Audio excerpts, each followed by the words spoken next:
ces moments ne servent à rien d'autre qu'à ta gloire. Ouvrons nos cœurs pour recevoir ta parole. Enseigne-nous, instruis-nous. Au nom de Jésus. Amen.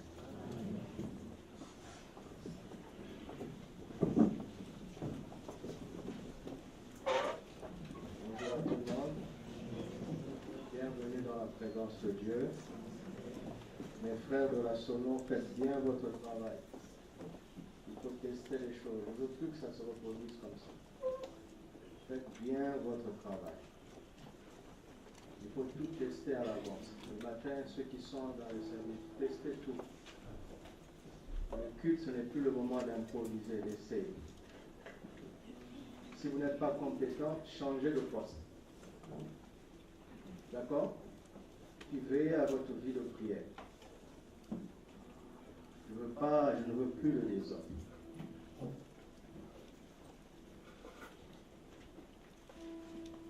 Revoyez votre équipe, vous voyez qui doit être là et qui ne doit pas être là. Ceux qui ne savent pas quitter là-bas, ça ne sert à rien. Allez là où vous êtes à l'aise.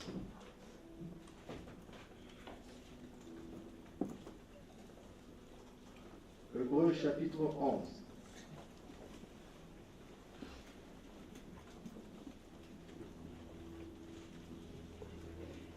Affichez-moi à partir du verset 39.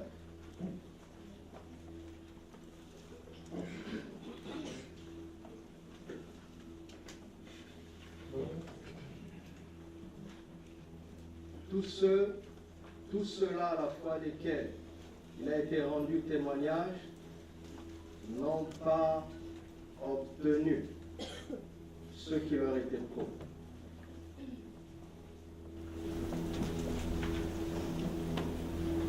Nous connaissons le contexte de Hébreux 11, n'est-ce pas? Dans Hébreux 11, on parle des héros, entre guillemets, de la foi. Reste à savoir si ces deux mots peuvent aller ensemble. Quand on procède par la foi, on ne peut pas être un héros. Parce que celui qui procède par la foi sait que ce n'est pas par ses œuvres, afin que personne ne se glorifie. Vous comprenez? Bon, nous essayons de parler notre langage, mais ce n'est pas très juste. Dans le royaume, dès que le mot foi arrive, le mot héros s'éloigne. Soit tu procèdes par ta capacité et on reconnaît tes valeurs, soit tu procèdes par la capacité d'un autre et on célèbre la valeur de cet autre-là. Vous m'entendez? On ne peut pas être un héros si on procède par la foi. Et dans le cadre de Hébreux 11, il nous dit que c'est par la foi qu'ils ont obtenu un témoignage favorable. C'est-à-dire que Dieu a approuvé leur vie, leur histoire. Dieu est devenu lui-même celui qui parle d'eux. Pourquoi? À cause de la foi, ou grâce à la foi. Vous me suivez?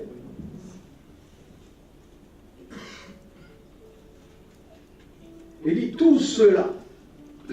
Il y a quelques noms cités, il y a quelques personnes nommées dans Hébreux 11, mais l'esprit de Hébreux 11 est en train de nous dire que dans ce chapitre figurent tous ceux qui ont procédé et vécu par la foi. Alors il dit, tous ceux-là, à la foi desquels il a été rendu témoignage, non pas quoi? Obtenu ce qui leur était promis. Sachant qu'il a dit que sans la foi, il est impossible de lui être agréable. Car il faut que celui qui s'approche de lui, n'est-ce pas, fasse pas? Croit que quoi? Et que ce qui? Donc adaptez-vous remontez et trouvez ce verset pour ceux qui ne le savent pas et affichez-le. Adaptez-vous. Recommençons. Il dit, or sans la foi, il est impossible de lui être. Qu'est-ce que cela veut dire? Regardez, ça c'est mon étude. Ça c'est ce qu'il m'a dit quand je suis entré ici. Donc j'ai le choix entre m'accrocher à mon étude et vous dire ce qui est en fait l'excédent de mon étude.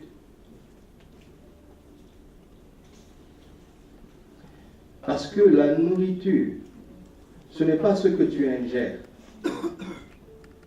mais c'est ce que tu digères. Tu m'entends? Sur le plan naturel, on regarde le poulet, la sauce et le riz, pas la sorcellerie. C'est pour ça que je vais vous détendre un peu. Mais ce que le corps cherche, c'est pas le poulet et la sorcellerie. Le corps cherche des protéines, des vitamines. Mon pays a connu la guerre. Et quand les rebelles sont soi-disant venus nous libérer, le jour où ils sont arrivés dans notre quartier, parmi les rebelles, il y avait un ex-étudiant. C'était surprenant, parce que ces rebelles, c'était des garçons de rue, qu'un homme politique les a réputés parce qu'il avait un but de parvenir au pouvoir, et il les a miroité des promesses intenables. Donc c'était pour la plupart des illettrés, des gens très peu instruits. Et comme ils protégeaient les quartiers, la population dans les quartiers, dans les rues, c'était organisé. Parce que ces pauvres rebelles, quand ils sont arrivés à la capitale, ils étaient livrés à eux-mêmes. Alors, si vous ne prenez pas soin d'eux, ils deviennent des voleurs avec les armes. Plusieurs pays africains sont en train de connaître la même chose. Nous, à l'époque, ce que nous avons fait, c'est que nous nous sommes organisés pour leur faire à manger. Chaque maison se cotisait. Parce que nous savions très bien que si tu donnes des armes à quelqu'un et que tu ne le payes pas, vous savez ce qu'il va faire après. Je ne prends pas de parti politiquement, nous parlons des réalités de la vie. Et donc, en leur donnant à manger, un jour, il est arrivé dans notre quartier un soldat qui parlait très bien français. Je me suis approché de lui, mais je dis, qu'est-ce que tu fais ici? Il m'a dit que lui, il était étudiant dans la province où la rébellion a commencé. Et j'ai beaucoup parlé avec lui parce qu'il était vraiment intéressant. Et il me dit, par exemple, qu'en guerre, les militaires, vous n'avez pas le temps de faire la cuisine. On peut te donner un biscuit qui te tient fort pendant 3 jours. C'est une concentration de la nourriture. On a enlevé tous les excédents. Et il dit, cette nourriture est tellement, ne contient que l'essentiel, que tu n'as presque pas besoin, après avoir digéré ça, d'aller aux toilettes, parce qu'il n'y a pas de déchets à jeter. La nourriture, ce n'est pas ce que tu ingères, mais c'est ce que tu digères. Maintenant, regardez. Je suis en train de nous parler comme ça, parce que certaines personnes peuvent être déçues en se disant, mais j'avais suivi Jésus. Voilà, je suis déçu. Tu es en train de changer la Bible. La Bible dit, personne qui tourne vers lui le regard ne peut être confus. Amen. C'est impossible. Amen. Je répète, c'est impossible de suivre Jésus et d'être déçu. C'est impossible. Amen. Si tu es déçu, c'est que tu ne l'as pas suivi. C'est impossible. Cet homme-là n'existe pas. Donc nous voyons la fin de Hébreux 11 nous dire qu'ils n'ont pas obtenu quoi? Ce qui leur était quoi? Promis. Parce que Dieu pensait, continue, verset 4, verset 40, Dieu ayant en vue quelque chose de meilleur pour qui? Afin que eux ne parvinssent pas sans nous à la perfection. Question. Qui sont les eux qui n'ont pas obtenu et qui sont le nous à cause de qui ils ne l'ont pas obtenu? Répondez. Hein? Et eux, c'est qui? Alors, on n'avance pas. Si vous faites ça, je veux dire, moi aussi, je donne un titre et je donne des versets. Voilà, comme ça, on est quitte. Théologiquement, c'est-à-dire au premier degré, théologiquement, c'est d'abord les hommes de foi de l'ancienne alliance. Je parle théologiquement. C'est eux qui n'ont pas obtenu ce qui leur était promis. Et théologiquement, les nous, c'est toutes les personnes de la nouvelle alliance. Théologiquement. Mais là, on vient juste d'ouvrir la porte de la révélation. On a fait juste un seul pas dans la maison de la vérité. Mais on peut aller plus loin. Dis à ton frère, on peut aller plus loin. Parce que Jésus a dit, le Saint-Esprit vous enseignera toute la vérité. Toute.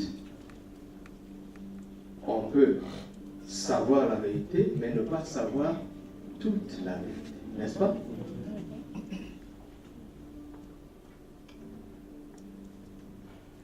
Tout est parti d'une question. Toujours quand je médite, le Saint-Esprit me pose la question. Il me dit, imagine que 100 ans plus tard,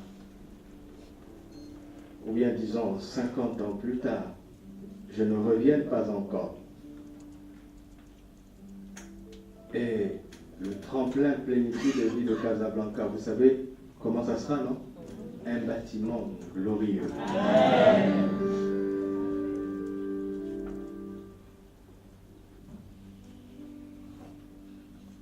Et donc 50 ans plus tard, dans la même église, avec ce qu'elle sera devenue, ils seront en train de lire ça. Qu'est-ce qu'ils vont dire? Je dis, Seigneur, ils vont dire que nous avions la promesse. Nous ne l'avons pas obtenue, mais eux, ils y sont entrés. Il m'a dit, est-ce que vous n'êtes pas de la nouvelle alliance? Vous êtes en train de comprendre? La première affirmation théologique est juste, mais ce n'est pas toute la vérité.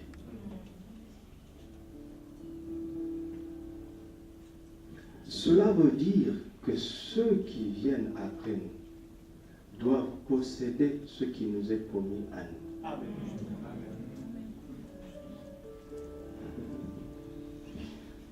Et ne vis pas pour posséder seulement, vis pour léguer des plus grandes parts, des plus grandes aspirations, des plus grands rêves. Est-ce que vous m'entendez? Amen. Ne vis pas pour que tes enfants s'occupent de toi. Vis pour que tes enfants s'occupent de leurs enfants. C'est ça le progrès. Vous m'entendez? Le progrès n'est rien d'autre que ça. Tu peux avoir un doctorat en sociologie et ne pas savoir ça. Vous savez pourquoi le problème des pays sous-développés, c'est que dans les pays sous-développés, les parents élèvent les enfants pour qu'ils prennent soin d'eux. C'est tout. Arrêtez d'accuser la France. Arrêtez d'accuser les États-Unis. Combien d'entre nous vivent sous pression? Ils ne peuvent plus faire de plus grands choix, de plus grands sacrifices. Ils ne peuvent plus pousser des études plus loin parce que tout le clan l'attend. Tout le clan l'attend. Son salaire est divisé par 350. Il prépare la rentrée scolaire des nièces et des arrière-petites nièces. Tu ne peux pas ne pas voler quand tu deviens en poste de responsabilité. qu'en Afrique, où quand on nomme un ministre, le village est en fête. Qu'est-ce que ça veut dire? Mais ça veut tout dire. Est-ce que je vous parle? Amen. Mais on doit se poser la question, mais pourquoi ils se réjouissent? Il dit, c'est le fils de notre village. Non, on n'a pas dit ministre de tel village, ministre de l'État. En fait, tous les villages devraient se réjouir. Donc c'est suspect qu'il n'y ait qu'une seule partie qui réjouisse. Et ça, ce n'est pas la France qui a imposé ça. Ce sont des distractions. Personne n'a le contrôle sur ta vie. Et aucun pays n'a le pouvoir sur la nation appelée Sion. C'est pour ça que je vous parle comme ça. Les États-Unis ne peuvent pas limiter Sion. C'est quoi? Qu'est-ce que ce cantique disait pas? Est un peuple fort et vigoureux. Amen. Ah, ça c'est magnifique. Alléluia, bravo, bravo. Ça, quand moi j'entends ça, mon esprit fait des pirouettes. Mais vous ne pouvez pas dans mon corps. C'est pas à cause d'un vaccin. C'est à cause du sang précieux. C'est pas à cause des motivations. C'est à cause de l'évangile qui est la bonne nouvelle. Amen. Nous sommes une nation sainte. Un royaume de sacrificateurs. Un peuple acquis, mis à part pour annoncer les vertus. C'est celui qui nous a regardé dans l'éternel. Il dit, c'est pas votre place. Sortez de là.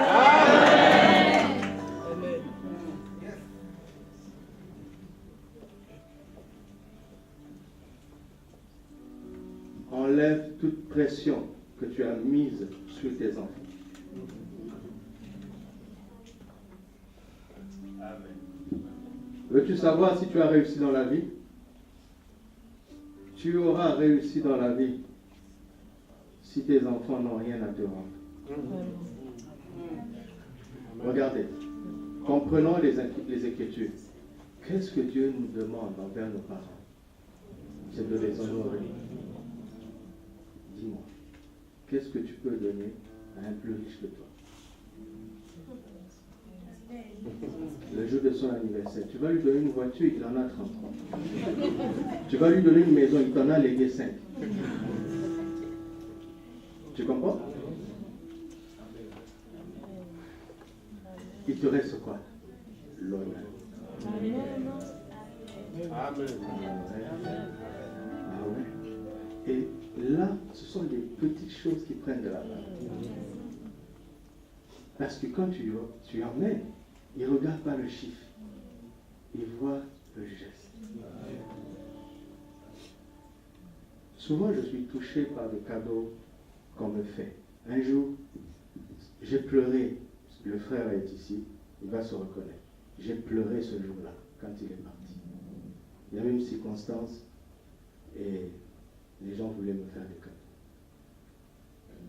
Et lui, il est venu 3 jours plus tard. Il a pris une de mes photos, il l'a mis dans un cadre. Et puis il me dit, pasteur, j'ai prié pour avoir le moyen de t'acheter quelque chose. Et je n'ai pas pu. Mais voici tout ce que je peux t'offrir. Ça coûtait moins de 10 $. Quand il est sorti de mon bureau, j'ai pleuré. Ce cadeau a beaucoup de valeur.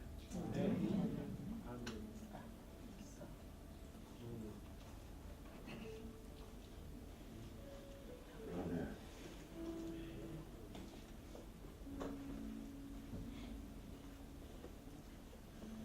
Écoutez-moi, nous allons faire une alliance aujourd'hui.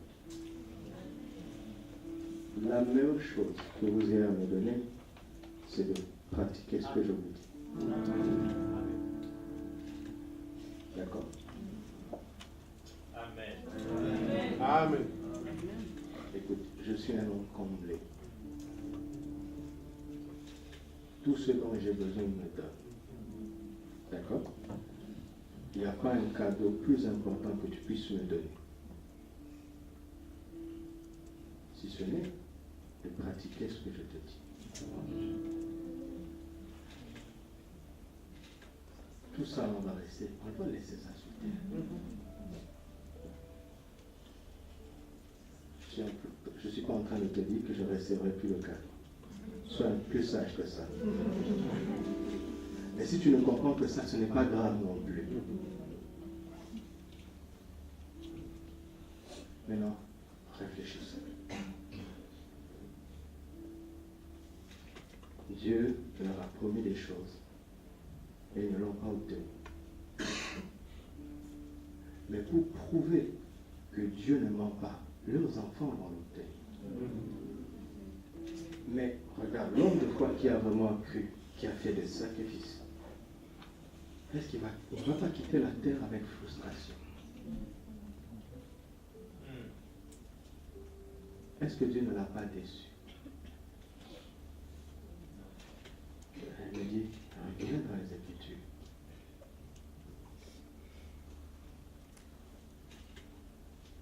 Or, sans la foi, il est impossible de lui être agréable. Je pense que c'est le verset 6e.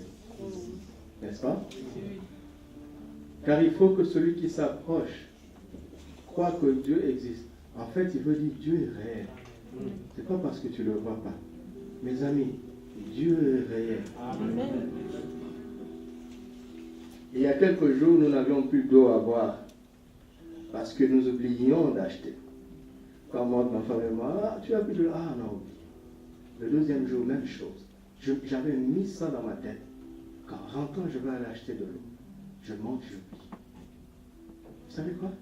Quelqu'un est venu nous offrir 4 bouteilles d'eau. Ça, c'est pas Dieu, ça. Et regardez, les chrétiens vivent comme si Dieu n'existait pas. Sois sincère avec toi, scrute-toi toi-même. Dieu est une réalité. Amen. Dieu est la réalité. Amen. Il est plus vrai que tout ce qu'on peut voir, tout ce qu'on peut toucher. Il est un appui plus sûr que le sol sur lequel je me tiens. Amen. Donc la foi t'instruit que Dieu est réel. C'est ça qu'il veut dire. Mes amis, Dieu est réel.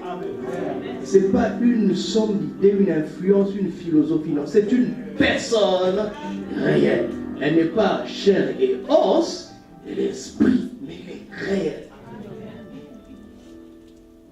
Sachant qu'au verset 3, il a dit que tout ce qui est visible vient de l'invisible. Et on reconnaît ça encore par la foi. Vous comprenez? Mais non, il dit, c'est très bien, tu t'adaptes bien. Revenons au verset 6. Or, sans la foi, il est impossible de lui être agréable, car il faut, dites avec moi, il faut. Il faut. Ce n'est pas une option. Voici une obligation, un devoir, une exigence absolue quand tu veux t'approcher de Dieu. C'est quoi? C'est de croire qu'il existe et que quoi? Arrêtons d'abord là. De croire qu'il est réel, je l'ai déjà dit, de croire aussi qu'il rémunère. Ça veut dire en langage terre à terre ce qu'il paye. D'accord? Quand tu t'approches de Dieu, tu dois croire deux choses. Tu crois qu'il est réel et tu crois aussi qu'il est un Dieu qui paye. Il n'aura jamais de dette de personne. S'il te promet, il tiendra sa parole. Il ne sera jamais le dernier à recevoir. Jamais. Maintenant, la question la plus importante, c'est que, regardez à quoi Dieu s'engage. Il rémunère qui? Ceux qui cherchent quoi? Qui cherchent quoi? Qui cherchent quoi? Alors, est-ce que tu vas me dire qu'Abraham n'a pas obtenu ce qui était le plus important pour lui? Il a obtenu Dieu. Il a rencontré Dieu. Il n'est pas entré dans toutes les promesses, mais Dieu, il l'a eu. Et quand tu as Dieu, tu l'as. Vous comprenez? Tu vas arriver à un point où tu es pleinement satisfait en Christ. Ça, c'était 2016, mais ça continue.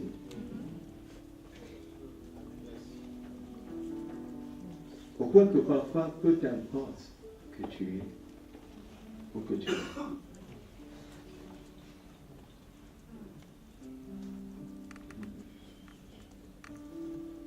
Donc, un homme et une femme de foi ne peuvent pas quitter la terre avec frustration, déception. Si tu es frustré, déçu quelque part, le Seigneur m'a envoyé te dire, change d'objectif.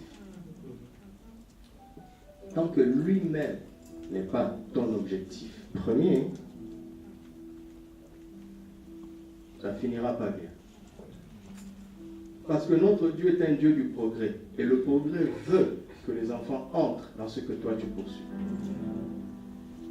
Si ce n'est pas le cas, le progrès s'arrête. Et ça s'inverse. Et quand ça s'inverse, ça devient quoi? Regardez l'Afrique, il n'y a pas de continuité dans les gouvernements.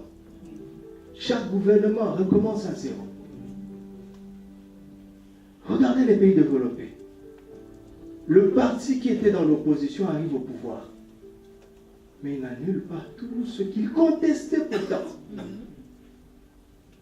C'est de la simple logique. Si nous voulons que le pays avance, il ne faut pas toujours remettre en cause les acquis. Il faut chercher à savoir comment mieux construire. Maintenant, regardez la cohérence de tout ce qu'il dit. Hébreux chapitre 12, à partir du verset 1er. Nous donc aussi, puisque nous sommes environnés d'une si grande nuée de témoins, rejetons tout fardeau et le péché qui nous enveloppe si facilement. Arrêtons-nous d'abord là. Savez-vous que chaque épître dans les Écritures est une parole adressée aux chrétiens? Vous savez ça? Ah oui. Le livre de la Bible qui est exclusivement évangélique, enfin qui a une plus grande partie de la part évangélique, ce sont les actes. Parce qu'on montre comment les apôtres ont convaincu les Juifs et les nations que Jésus était le Christ. Vous m'entendez? Les 4 évangiles sont puissants aussi pour l'évangélisation, parce que là, on nous montre comment Jésus s'est imposé à un peuple qui ne croyait pas en lui. Comment il a chassé des démons, il a libéré les hommes.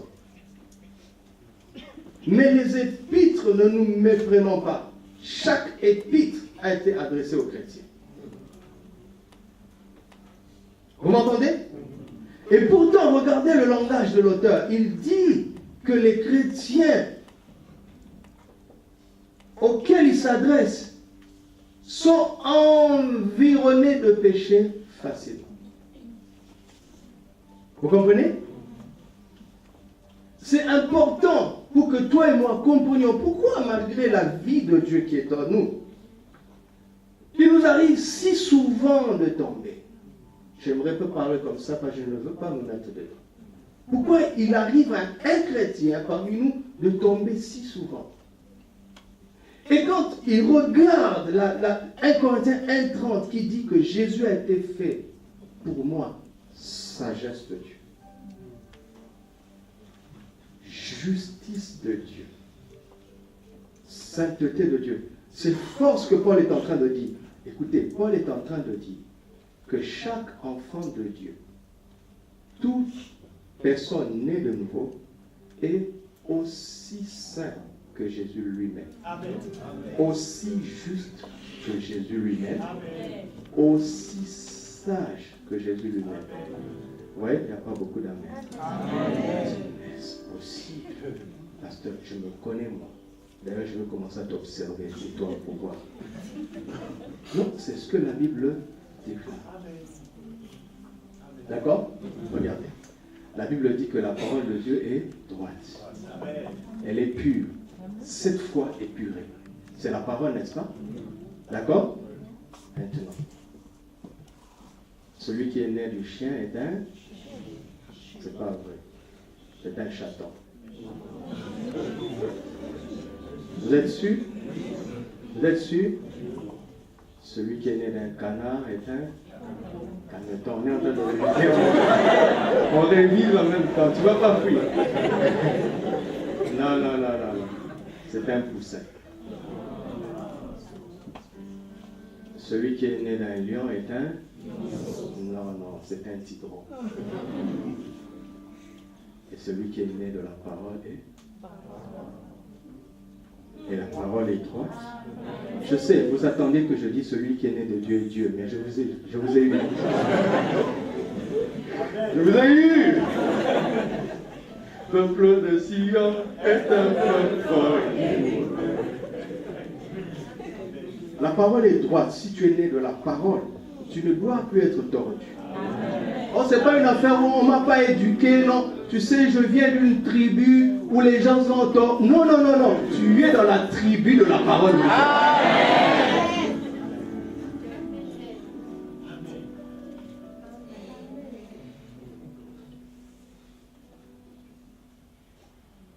Dans la même nature que lui. Regarde. Faut accepter ça. Chaque enfant de Dieu est aussi sage que Jésus. Devant Dieu, devant Dieu. Aussi juste que Jésus. Aussi saint que Jésus. L'Évangile avait laissé tomber ces vérités. Mais on revient. Le Saint-Esprit ramène l'Église. C'est comme ça que la gloire va remonter. Et il dit, chaque enfant de Dieu, ça on a beaucoup prêché, tout le monde croit ça, a la même valeur que Christ. Pourquoi il a fallu que Dieu échange Christ pour t'avoir. D'accord? Tu vas à l'épicerie, tu vois un stylo, on te dit 5 dirhams. Ça veut dire c'est kiff. 5 dirhams ou un stylo. C'est la même valeur. D'accord? Alors pour nous sauver, Dieu a échangé Christ. Le sang de qui c'est ma valeur. C'est-à-dire aux yeux de Dieu, j'ai la même valeur que Christ. C'est ça l'évangile, c'est tellement simple. Si vous voulez des choses compliquées, allez voir Moïse. C'est un expert dans la complication. Il a tellement compliqué les choses qu'il s'est embrouillé lui-même. Et il n'est pas entré. Bon, ça c'est pas très juste ce que je dis. Je parle à la manière d'un homme. Maintenant, nous revenons à notre question, c'est très bien. Revenons à Hébreux 12, 1. Il dit, ce genre de chrétien est facilement environné du péché. Alors qu'ils sont censés être aussi justes, aussi saints, aussi sages que Jésus. Où est le problème? Le problème est devant vos yeux. Ce qui précède le péché, c'est quoi? C'est quoi? Les fardeaux. Le fardeau auquel on se cramponne, qu'on ne veut pas rejeter. D'accord? Tout fardeau que tu ne rejettes pas te poussera au péché.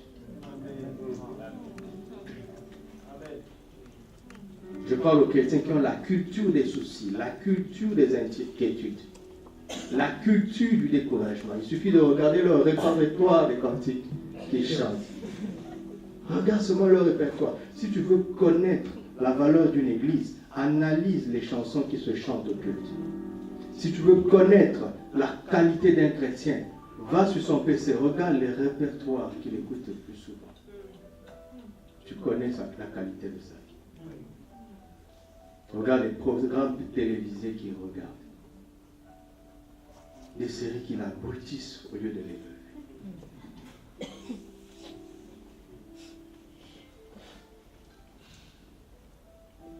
Le problème du péché, ce n'est pas que tu n'as pas la nature sainte, mais c'est que tu t'accroches à quelque chose qui attire le péché dans ta vie.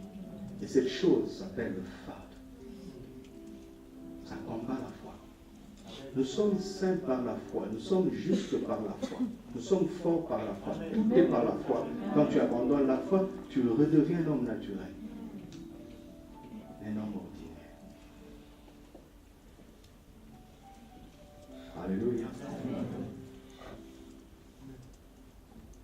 Et tu manques d'énergie spirituelle pour progresser. Courons avec persévérance dans la carrière qui nous est offerte. Comment réussir le premier verset? Le secret dans le deuxième? Oui, est-ce que je prêche même? Je ne pense même pas que je prêche. On est en train de le lire. Je ne prêche pas. Comment réussir? Pasteur, regarde, les problèmes sont réels, pasteur. Comment je fais? Est-ce que je veux me persuader que tout va bien? Pasteur, à la fin du mois, je dois payer le loyer, pasteur. Tu sais très bien. Même si je loue. À la fin du mois, je dois payer le loyer. Je me dis, est-ce que tu as bien loué? Amen. Amen. Est-ce que tu sais ce que c'est que louer?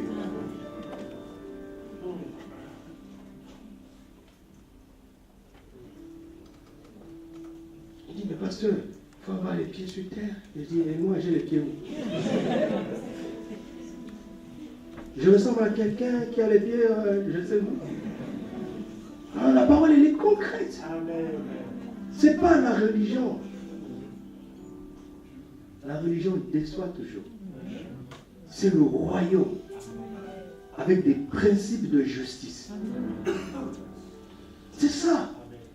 Sinon, tu vas être fatigué. Un jour, tu vas envoyer un mail à maman. Ah, vraiment, cette vie-là, je pense qu'elle n'est pas faite pour moi. J'ai essayé, mais je n'ai pas pu. Tu n'as pas compris.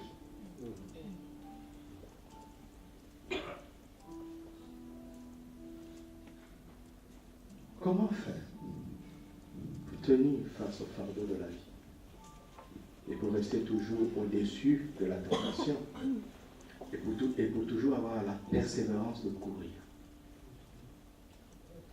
Comment faire? Est-ce que vous voulez le savoir? Mais on a besoin de ça. Moi, j'ai besoin de ça. Quand j'écoute une prédication qui ne me parle pas comme ça, j'arrête. Ça sert à rien. Ça ressemble à des hommes politiques qui font des discours auxquels eux-mêmes n'y croient pas. Ils sont les premiers à ne pas y croire. On ne va pas recommencer ça à l'église. On est saturé de ça tous les jours. Les pubs qui nous vendent des choses en disant ce qu'eux-mêmes ils savent être faux. C'est difficile d'être dans ce monde. On est saturé de mensonges, matraqué. Et si à l'église, on doit encore venir se persuader qu'on est fort. Oui, je suis fort, je suis plus qu'un vainqueur. Je suis toujours la tête, jamais la queue. Toi-même, en chantant, tu sais que ce n'est pas vrai. Toi-même, c'est-à-dire personne même doit te juger. Toi-même, au fond de toi, tu es tellement convaincu. Le conducteur de louange excite les gens. Lui-même, il est en dehors de la plaque. Mais on ne va pas recommencer ça à l'église. S'il vous plaît. S'il vous plaît. Sinon, on est foutu.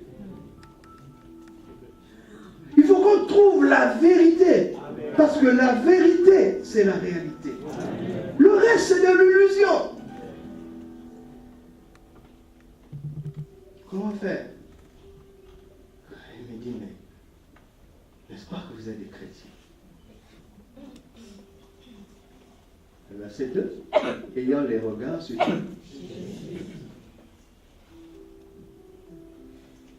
Comment je fais pour le voir? Hein? Réponds-moi théologiquement. Théologiquement, tu sais que Jésus est la parole. Mais va plus loin que la théologie. La théologie est une bonne chose, mais elle ne fait qu'ouvrir la porte. D'accord? La chimie est une bonne chose. Elle te dit que c'est du H2O. La grand-mère au village a besoin de boire. Vous comprenez? Je suis un théologien moi-même. Celui qui sait que c'est du H2O a de l'avantage sur celui qui ne sait pas. Parce qu'il peut reconstituer de l'eau ailleurs en récupérant 2 atomes d'hydrogène et un seul d'oxygène. Mais quoi qu'il en soit, et celui qui sait et celui qui ne sait pas ont besoin de boire.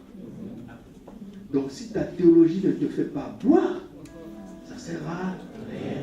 La grand-mère du village est mieux que toi. Amen. Écoute, on est pratique. Vous avez vu? Au verset 1, j'ai vu 3 choses pratiques. Alors, le défi est maintenant, est-ce que j'accepte ou pas? C'est ça. Bon, maintenant que je l'accepte, je dis, mais comment y arriver? Verset 2, il dit, regarde Jésus.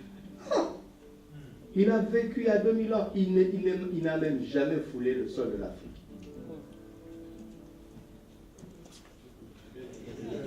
Merci, sauf en Égypte. Mais je pense pas fouler le sol, je pense qu'il n'a pas marché. Non, vous avez raison, il a été en Égypte. Merci. Merci. Donc, pour réussir ça, il faut voir Jésus. Garder les yeux sur Jésus. Comment? La Bible. En méditant les Écritures. Oui, ce n'est plus un devoir religieux. C'est une nécessité vitale. Je recommence. Ce n'est plus un devoir religieux, mais c'est une nécessité vitale. Surtout les enfants qui sont nés de familles chrétiennes. Le matin, il lit sa Bible rapidement et puis il dit, Dieu, nous sommes quittes. J'ai fait ma méditation aujourd'hui, on est quittes. Dieu dit, mais c'est insensé, c'était pour toi. C'est comme si le médecin te fait des prescriptions, il dit, bois tel comprimé, tu viens, tu dis, médecin, j'ai lu bon, tu es content? Mais c'est toi qui es malade. Est-ce que je vous parle? Je vais vous dire quelque chose qui va vous choquer. Est-ce que Dieu a besoin de la Bible? Il n'en a pas besoin. Il est la Bible, il est plus que ça. Mais la Bible, c'est pour nous.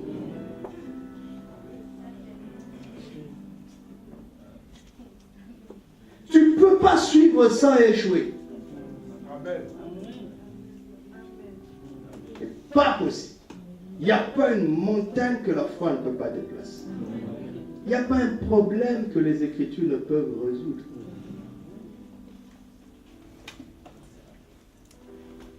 Surtout les gens qui aiment l'onction. Ils ont mal compris l'onction. Ils pensent que l'onction, ce sont des phénomènes que l'homme de Dieu décide de produire. Regardez l'homme de l'onction. Il est tellement l'homme de l'onction qu'il est lui-même loin. Il est l'onction même. Jésus-Christ. Là, sa première allusion à l'onction, c'est quoi? C'est dans Luc 4, non? L'Esprit du Seigneur est sur moi parce qu'il m'a envoyé. Mais comment?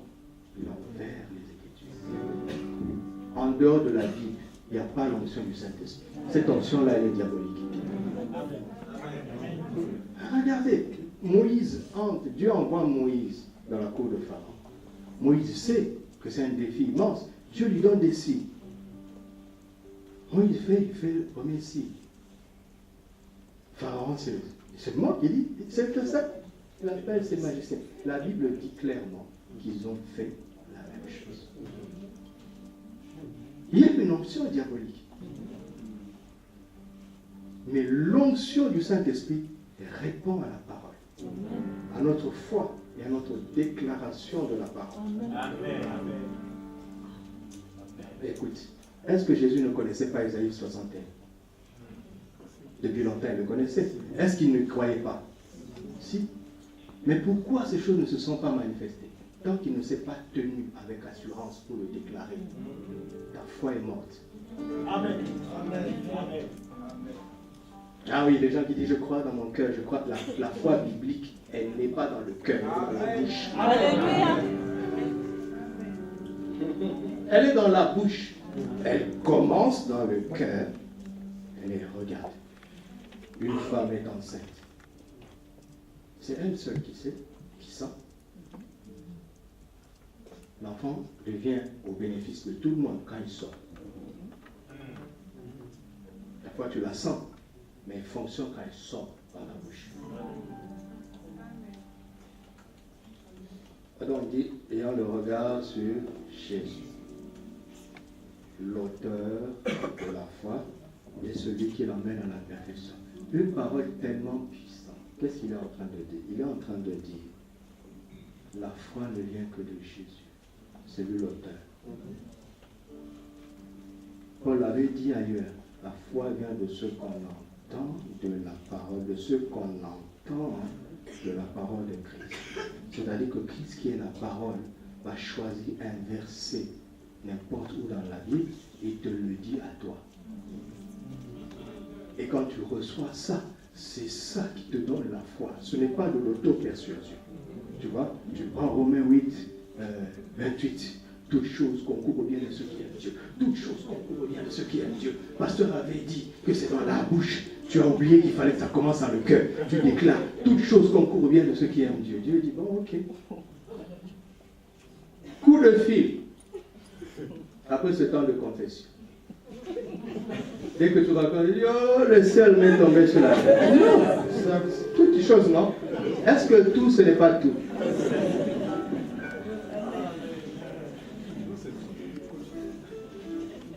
Donc, il faut avoir une relation avec Jésus.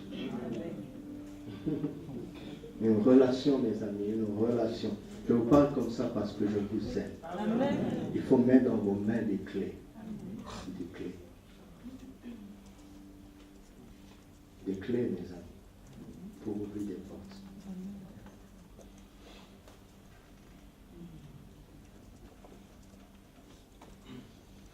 Donc,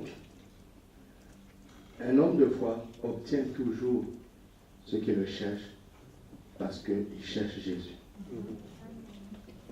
Et tu obtiens Christ, tu quitteras la terre sans posséder tout ce qui t'éprend.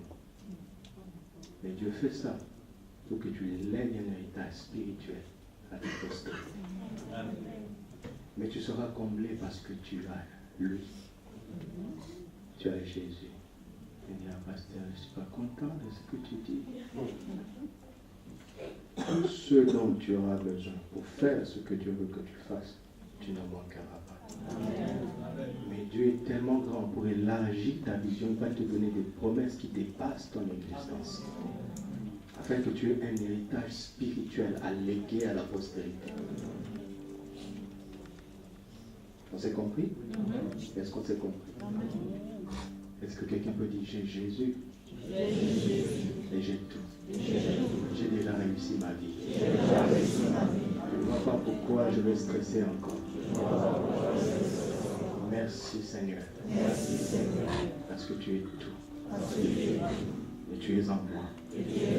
Donc je possède tout.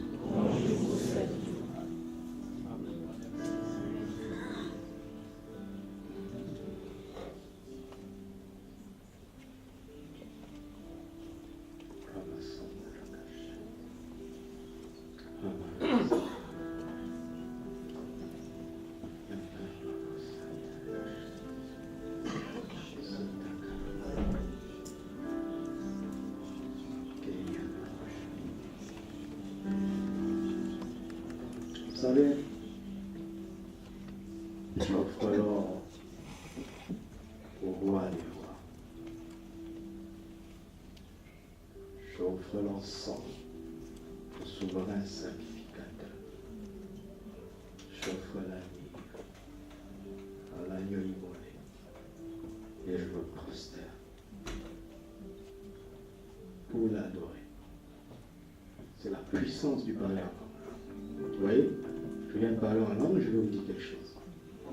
C'est la puissance du parler en langue. Tu t'édifies en esprit, c'est une réalité.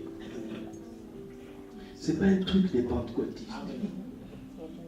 Non, non. Non. C'est pas un truc seulement pour qu'on sache si tu es baptisé de l'esprit. Non. Il n'a jamais dit ça. Il explique son utilité dans 1 Corinthiens 14. Il dit, celui qui parle en langue dit de mystère. Et c'est un esprit qu'il s'édifie. Regarde, il y a un bébé dans une crèche. Et quelques personnes viennent et le regardent comme un roi.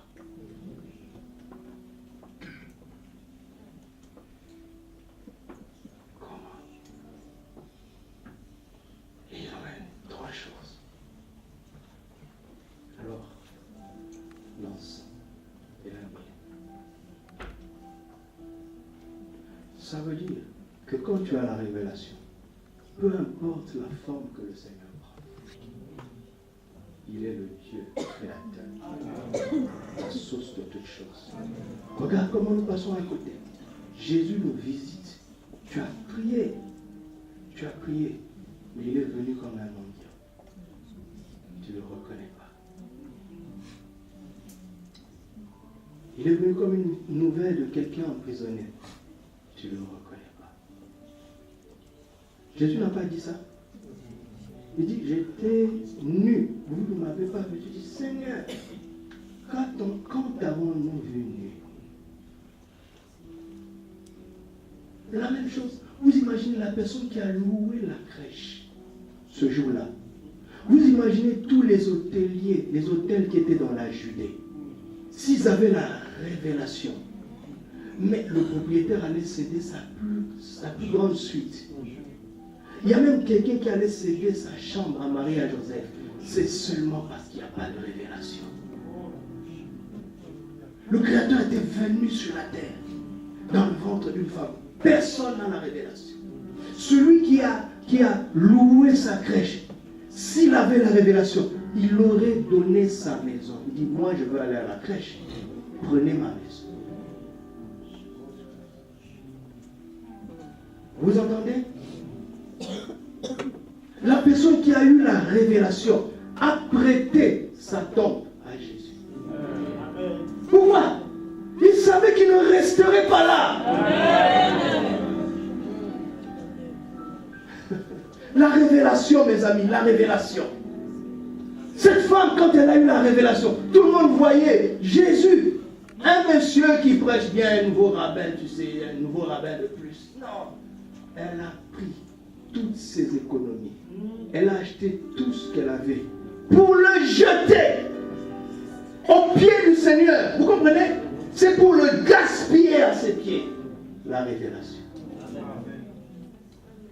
C'est la révélation qui produit la révolution. Amen.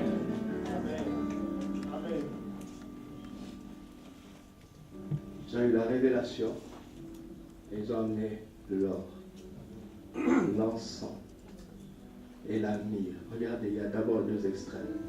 L'or est impérissable. L'encens est volatile. Vous connaissez l'encens, non? C'est volatile. Et au milieu, il y a la myrrhe. L'or, c'est le symbole de l'esprit qui est éternel. L'encens, c'est le symbole du corps qui est volatile. Ce corps retournera dans la poussière. La myrrhe, c'est l'âme au milieu. Il dit, tu es tellement ce que tu es, que je te donne tout ce que je suis. Esprit, âme et corps. Amen. Prends tout, Seigneur. Un vrai chrétien dit beaucoup plus prends que donne. Amen. Amen. Parce qu'il conjugue la parole qui dit qu'il y a plus de bonheur à donner.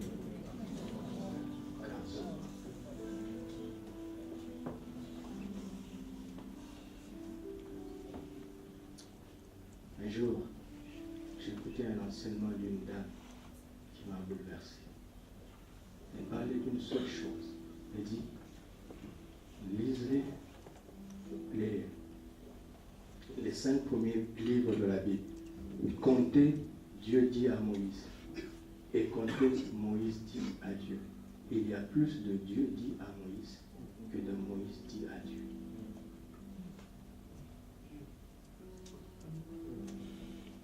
Vous avez compris ce que je dis?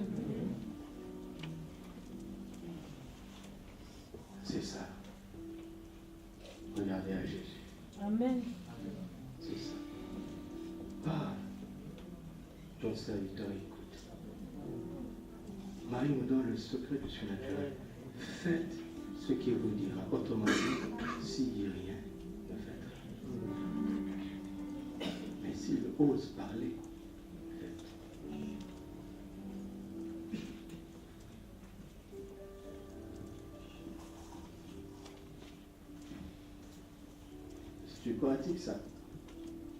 Si tu pratiques ça, tu ne peux pas être confus.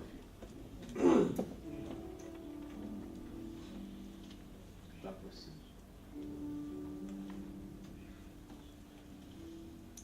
Tu seras tellement comblé que Dieu te donnera des promesses pour le bien des autres.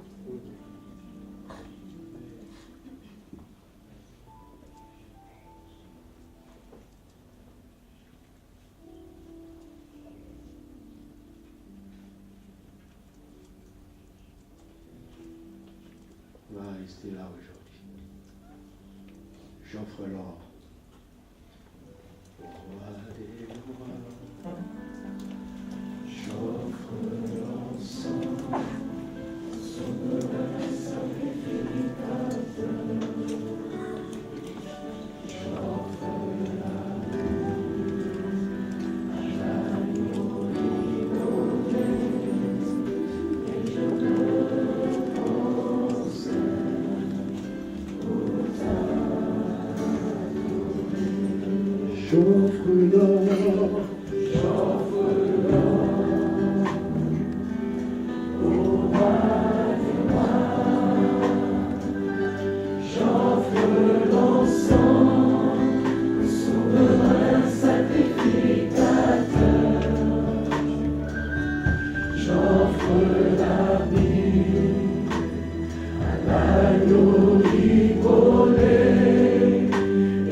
Jésus, comme l'a fait Abraham. Il lui a donné le meilleur en donnant Isaac, comme l'a fait Anne, qui a donné Samuel, comme a fait cette femme avec un parfum d'albâtre de grand prix, qui a tout jeté aux pieds du Seigneur.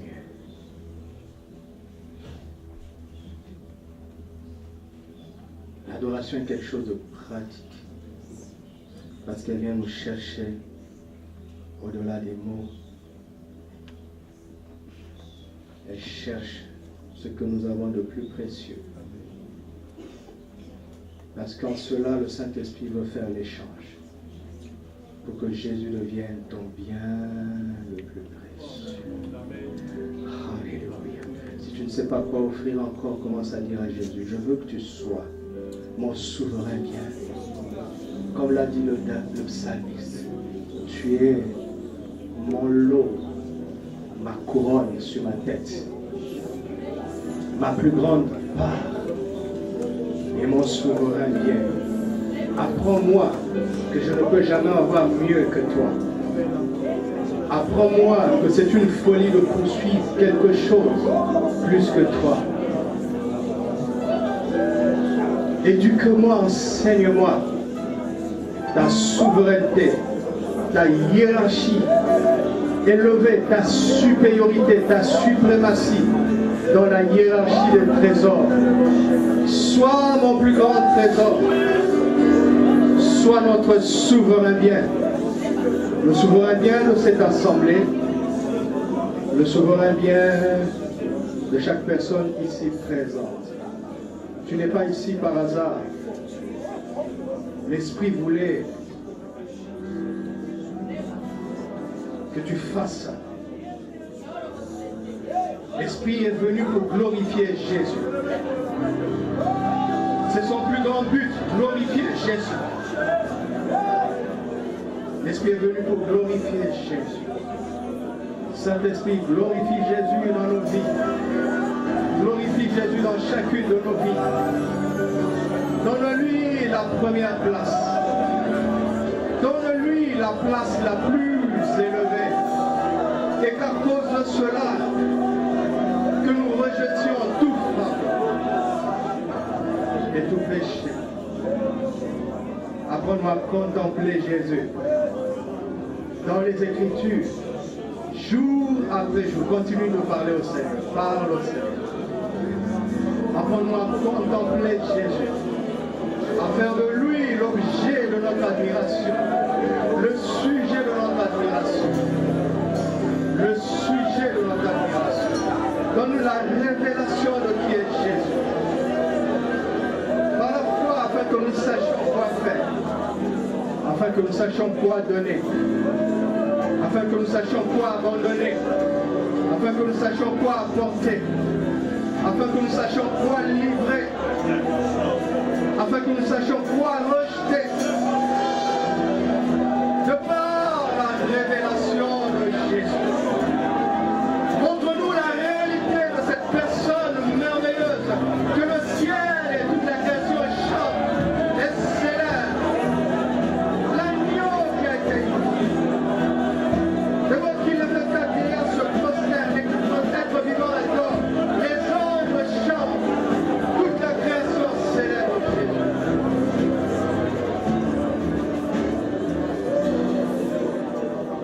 Que Jésus revête une plus grande valeur dans nos cœurs, dans nos âmes, dans nos corps, dans nos biens, dans nos besoins. Ne te préoccupe pas de chanter. Parle au Seigneur, parle au Seigneur. Parle au Seigneur, je t'en prie, avec tes mots. Parle-lui. Parle-lui. Oh, Rabaya Santa Rakanda. Rabaya Santa Rabaya Rakanda. Tourne notre chrétienté dans la bonne direction.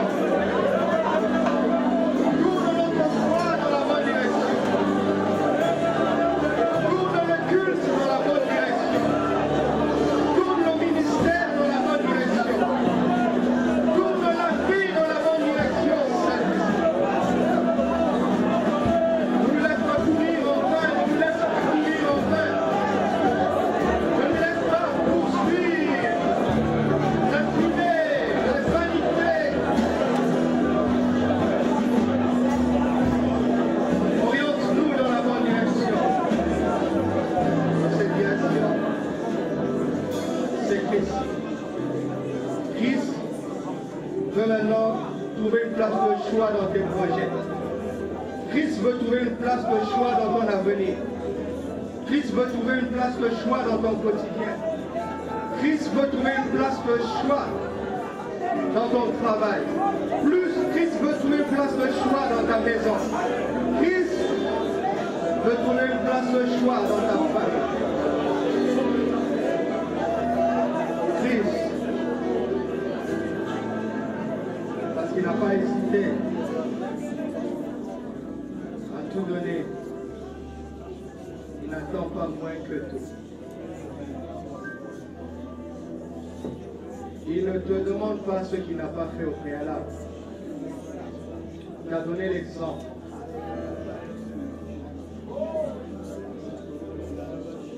Et ce n'est pas comme si c'était un jeu pour lui. À Gethsemane, il montre que c'était un grand sacrifice. Mais il est allé jusqu'au bout. Jusqu'au bout. Donne-nous d'aller jusqu'au bout, Seigneur.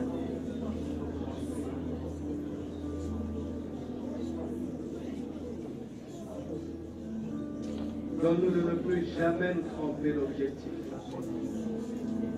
Car personne ne peut aller jusqu'au bout s'il ne garde pas les yeux sur Jésus. Même les promesses qui viennent de Dieu peuvent devenir une distraction. Moïse avait compris ça. Dieu a dit, je ne monterai pas avec vous. J'enverrai devant vous mon ange. Il vous fera entrer en Canaan. Moïse a refusé. Il dit, si tu ne montes pas avec nous, nous ne partirons pas. Il a été sage. Même le succès que tu recherches peut devenir un piège. Même la victoire que tu recherches peut devenir un piège. Même la guérison que tu recherches peut devenir un piège. Jésus avant tout. Et ce qu'il choisit de nous donner. Ce qu'il choisit de nous dire.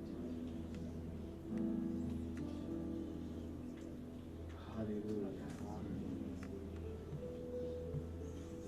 La première place est à toi, Seigneur. Dans mon cœur, dans mon âme, dans mon corps, dans mes biens.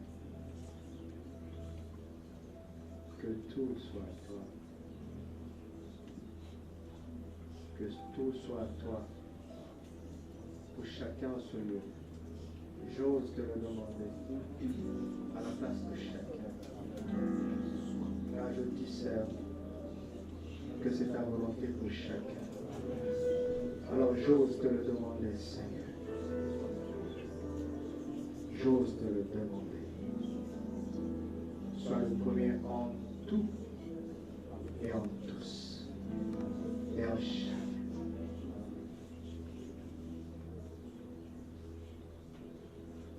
Seigneur, que tout ce fardeau donne à chacun la volonté et le courage de l'abandonner, de le déposer. Ces faux intérêts, ces fausses lignes d'arrivée, ces faux objectifs, ces fausses ambitions. Éclaire, éclaire, éclaire. Que le mensonge de l'ennemi soit dissipé maintenant. Que le mensonge de l'ennemi soit dissipé. Sa ruse est démasquée. Démasquée.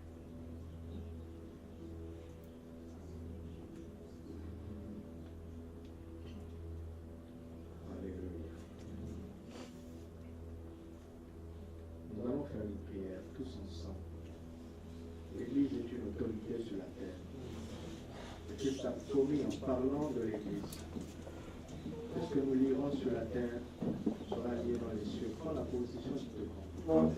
Et que ce que nous délirons sur la terre sera délié dans les cieux. Nous allons faire la même requête mais à plusieurs niveaux. Il s'agit de vous laisser un héritage spirituel à partir des promesses de Dieu.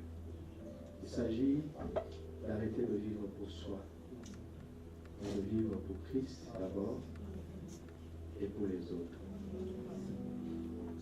Donc tu demandes au Saint-Esprit de t'aider à accepter cette mentalité pour toi. Et en tant que parent, tu pries que ton histoire familiale ne soit pas inversée. Que ce ne soit pas tes enfants qui vont amasser pour toi, mais que tu aies la grâce d'amasser pour eux. Et en tant que peuple, nous allons prier pour les pays sous-développés, pour que Dieu arrive à inverser cette mentalité. Parce que toutes les nations qu'on dit développées ont d'abord été influencées par l'Évangile. Nous allons prier pour que l'influence de l'Évangile revienne de nouveau. Tu peux penser à ton pays, à un pays particulier, et spécialement pour cette nation. Commençons à prier. Parlons au Seigneur.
Pour le corps de Christ de cette nation.